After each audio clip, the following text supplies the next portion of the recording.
Mohiddin advocate ಹಾಗೂ ಹೋರಾಟಗಾರರು ಇಂದು digital media ಪತ್ರಕರ್ತರ ಭವನದಲ್ಲಿ ಸುದ್ದಿಗೋಷ್ಠಿ ನಡೆಸಿ ಕಾಂಗ್ರೆಸ್ ಪಕ್ಷದ ವಿರುದ್ಧ ಗಂಭೀರ ಆರೋಪಗಳನ್ನು ಮಾಡಿದ್ರು. ದಾವಣಗೆರೆ ಜಿಲ್ಲೆಯಲ್ಲಿ ಮುಸ್ಲಿಂ ನಾಯಕರ ಮೇಲೆ ಕಾಂಗ್ರೆಸ್ ಪಕ್ಷ ಅನ್ಯಾಯ ಮಾಡುತ್ತಿದೆ ಎಂದು ಆರೋಪಿಸಿದ್ರು. ಮುಸ್ಲಿಂ ಸಮುದಾಯವನ್ನು ಕೇವಲ ಮತಗಳಿಗಾಗಿ ಬಳಸಿಕೊಳ್ಳಲಾಗುತ್ತಿದೆ ಎಂಬುದಾಗಿ ಅವರು ಆಕ್ಷೇಪ ವ್ಯಕ್ತಪಡಿಸಿದ್ರು. ಮುಂದಿನ ದಿನಗಳಲ್ಲಿ ಕಾಂಗ್ರೆಸ್ ಪಕ್ಷಕ್ಕೆ ತಕ್ಕ ಪಾಠ ಕಲಿಸಲಾಗುವುದು ಎಂದು ಎಚ್ಚರಿಕೆ ನೀಡಿದ ಅವರು ಸಮುದಾಯದ ಹಕ್ಕುಗಳಿಗಾಗಿ ಹೋರಾಟ ಮುಂದುವರಿಯುತ್ತದೆ ಎಂದು ತಿಳಿಸಿದರು. ಒಂದು ಜಿಲ್ಲೆಯಲ್ಲಿ ಇಷ್ಟು ದೊಡ್ಡ ಮಟ್ಟದಲ್ಲಿ ಚರ್ಚೆ ಆಗುತ್ತೆ. ಯಾಕೆಂದರೆ ದಾವಣಗೆರೆಯಲ್ಲಿ 85,000 ಮುಸಲ್ಮಾನರಿದ್ದಾರೆ. ಅಲ್ಲಿ ಸುಮಾರು 32 ವರ್ಷಗಳಿಂದ ಒಂದೇ ಫ್ಯಾಮಿಲಿಯವರು, ಅಜ್ಜ ಅವರು MLA ಅವರು, ಮಗ ಅವರು MLA ಮಂತ್ರಿಗಳು ಮತ್ತು ಸೊಸೆ ಏನಾದ್ರೆ ಅಂದರೆ MP ಅದರ. ಇವಾಗ ಅವರು ಶಾಮನೂರು ಶಿವಶಂಕರಪ್ಪ ಅವರು ನಿಧನದ ನಂತರ ಅಲ್ಲಿ ಅವರ ಮೊಮ್ಮಗ ಸಮರ್ಥ ಅವರಿಗೆ ಟಿಕೆಟ್ ಕೊಟ್ಟಿದ್ದಾರೆ.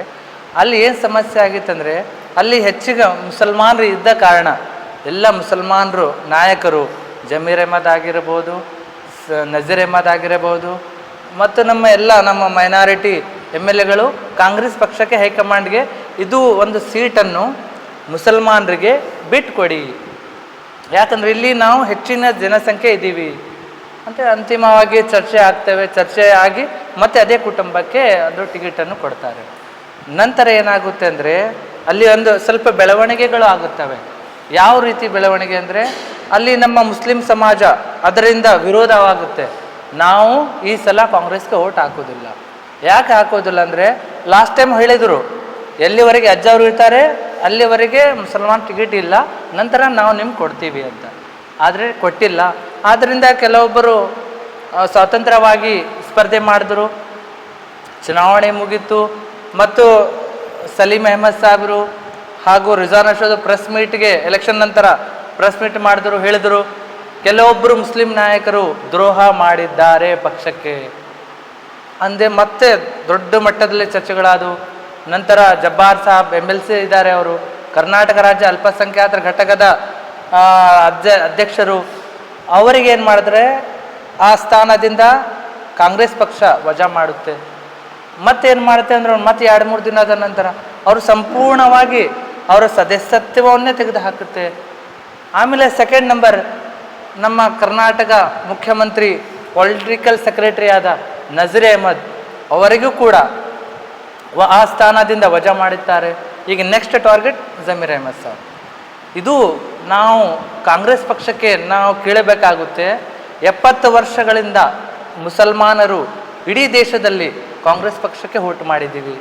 ಇವತ್ತು ಏನು ಕರ್ನಾಟಕದಲ್ಲಿ ಕರ್ನಾಟಕ ಏನು ಆಡಳಿತ ಮಾಡ್ತಾ ಇದ್ದಾರೆ ಕಾಂಗ್ರೆಸ್ ಪಕ್ಷ, ಈ 2023 ಚುನಾವಣೆಯಲ್ಲಿ ನಾವು 92% ವೋಟ್ ಕಾಂಗ್ರೆಸ್ ಪಕ್ಷಕ್ಕೆ ಹಾಕಿದ್ದೀವಿ.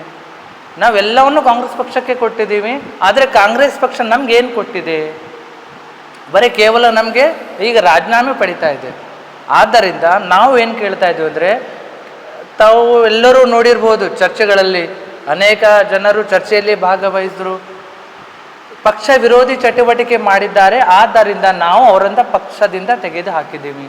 ನಮ್ಮ ಪ್ರಶ್ನೆ ಬರೀ ಕೇವಲ ಮುಸಲ್ಮಾನರು ಮಾತ್ರ ಪಕ್ಷ ವಿರೋಧಿ ಚಟುವಟಿಕೆ ಮಾಡಿದ್ರೆ ತೆಗೆದು ಹಾಕ್ತೀರಾ? ಬೇರೆಯವರು ಕೂಡ ಅನೇಕ ಸಂದರ್ಭದಲ್ಲಿ ಪಕ್ಷ ವಿರೋಧಿ ಚಟುವಟಿಕೆ ಮಾಡಿದ್ದಾರೆ, ಅವರಿಗೆ ಯಾಕೆ ತೆಗೆದಿಲ್ಲ? ಫಾರ್ ಎಕ್ಸಾಂಪಲ್ ಇದೇ ನಮ್ಮ ಅಜ್ಜ ಶಿವಶಂಕರಪ್ಪನವರು ಬಹಿರಂಗವಾಗಿ BS ಯಡಿಯೂರಪ್ಪ ಅವರ ಮಗನಿಗೆ MP ಚುನಾವಣೆ ಆರಿಸಿ ತರಬೇಕಂತ ಹೇಳಿದರು. ಅವಾಗೇ ಅದು ಪಕ್ಷ ಚಟುವಟಿಕೆ ವಿರೋಧ ಇಲ್ವಾ? ಜಾತಿ ಗಣತಿ ಒಂದು ವರದಿ ಬಂದ ನಂತರ ಅವರು ಇದಕ್ಕೆ ವಿರೋಧ ಮಾಡಿದ್ರು, ಅದು ಪಕ್ಷ ವಿರೋಧ ಚಟುವಟಿಕೆ ಅಲ್ವಾ?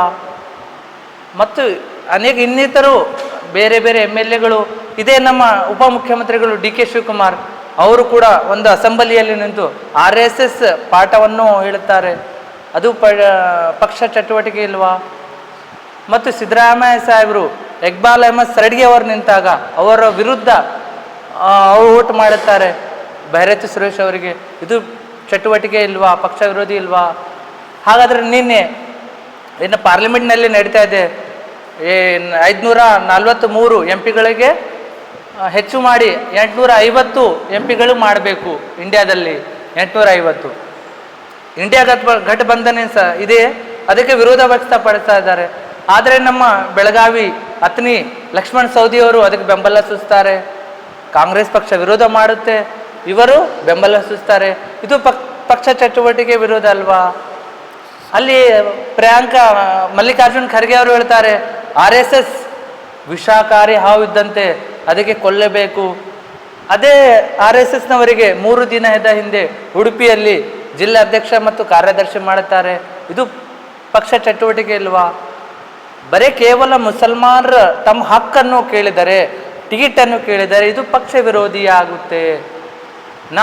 ನಮ್ಮ ಹಕ್ಕಿದೆ, ನಾವು ಕೇಳ್ತಾ ಇದ್ದೀವಿ. ಯಾಕಂದರೆ ನಾವು ಕರ್ನಾಟಕದಲ್ಲಿ 1 ಕೋಟಿ ಜನ, ಕರ್ನಾಟಕದ ಡಾಟಾ ಏನು ಸರ್ವೆ ಹೇಳುತ್ತೆ, according to survey report data, ಮುಸಲ್ಮಾನರು ಕರ್ನಾಟಕದಲ್ಲಿ 224ರಲ್ಲಿ 35ರಿಂದ 40 ಜನ MLAಗಳು ಇರಬೇಕು. ಆದರೆ ಇಲ್ಲ. ಯಾಕಿಲ್ಲ? ನಮಗೆ ಟಿಕೆಟೇ ಕೊಡೋದಿಲ್ಲ. ಬರೀ ಕೇವಲ ಎಲೆಕ್ಷನ್ ಸಮಯದಲ್ಲಿ ನಮಗೆ ಬಳಸ್ಕೊಳ್ತಾರೆ. ನಾವು ಬರೀ ಜಯ ಜಯ ಹಾಕಬೇಕು, ಜಿಂದಾಬಾದ್ ಅನ್ಬೇಕು, 8 ದಿನ ದುಡಿಬೇಕು ಎಲೆಕ್ಷನ್ ಸಮಯದಲ್ಲಿ, ಆಮೇಲೆ ನಮಗೆಲ್ಲ ಮರ್ತು ಹೋಗ್ತಾರೆ. ನಮ್ದೊಂದೇ ಕೆಲಸ ಮಾಡೋದಿಲ್ಲ.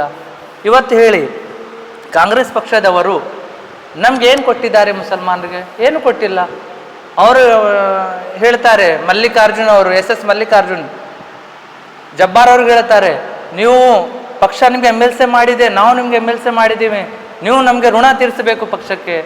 ನಾವು ಕೇಳ್ತಾ ಇದ್ದೀವಿ, ಶಾಮನೂರ್ ಅವರೇ, ನಾವು ನಿಮಗೆ 32 ವರ್ಷಗಳ ಕಾಲ ದಾವಣಗೆರೆ ಜಿಲ್ಲೆ ನಿಮ್ಮ ಕೈಯಲ್ಲೇ ಕೊಟ್ಟಿದ್ದೀವಿ, ನೀವು ಕೂಡ ನಮಗೆ ಋಣ ತೀರಿಸ್ಬೇಕಲ್ವಾ? ನೀವು ನಮಗೆ ಈಗ ಅವಕಾಶ ಇತ್ತು ನಮಗೆ ಋಣ ತೀರಿಸ್ಬೇಕು, ನೀವು ಸೀಟು ನಮಗೆ ಬಿಟ್ಟು ಕೊಡಬೇಕಿತ್ತಲ್ವಾ? ಬರೀ ಕೇವಲ ಮುಸಲ್ಮಾನರು ಮಾತ್ರ ಋಣ ತೀರಿಸ್ಬೇಕಾ? ಬೇರೆ ಋಣ ತೀರ್ಸೋಕ್ಕಾಗಲ್ವಾ? ಆದ್ದರಿಂದ ನಾವೇನು ಹೇಳ್ತಾ ಇದ್ವಿ ಅಂದರೆ, ಇದೇ ರೀತಿಯಾಗಿ ಹಿಂಗೆ ಮುಂದುವರಿದರೆ ನಾವು ಕಾಂಗ್ರೆಸ್ಗೆ ತಕ್ಕ ಪಾಠ ಕಲಿಸ್ತೇವೆ.